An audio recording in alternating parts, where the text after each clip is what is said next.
আহ বন্ধুরা একবার না আহ পারিলে দেখো শতবার, তাই তো আহ আমাদের আহ কবি বলেছে আহ একবার না আহ পারিলে দেখো শতবার। আমি তাই তোর বন্ধুরা ভালোবাসা দেওয়ার জন্যই তো চেষ্টা এসেছি করি। ভাই।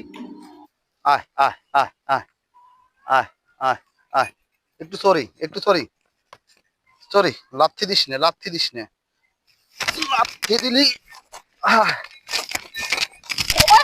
ঘোড়াকে কিভাবে বশ বানানো হয়।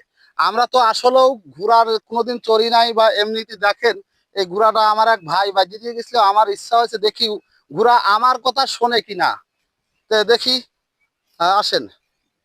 আয় আয় আয় আয় আয় আয় আয় আয় আয়। এটা হচ্ছে মাদি ঘোড়া, ঠিক আছে? এটা হচ্ছে মাদি ঘোড়া। আর এই মাদি ঘোড়া কিন্তু শিকারি করা খুব কঠিন ব্যাপার। তারপরেও দেখেন, আমি কিন্তু যেখানেই ডাক দিই আমার সাথে কিন্তু এই ঘোড়াটার কোনোদিনও পরিচয় নাই। আজকে হঠাৎ করে পরিচয়। দেখি আমার কাছে আসে নাকি। আয় আয় আয় আয় আয় আয় আয় আয় আয়। খুব মজার একটা কিন্তু ঘোড়া। তো এই ঘোড়া টাট্টু ঘোড়া, টাট্টু ঘোড়া বলতেছি, এটা মাদি ঘোড়া। এই মাদি ঘোড়ার পিঠে চড়তে গেলেও হয়তো মনে হয় কিছু বলবে না। তারপরেও আমি একটু চেষ্টা করে দেখি যে ও আমার কথা শোনে কিনা। তো বন্ধুরা একটু দেখতে থাকুন, 2 মিনিটের একটা ভিডিও।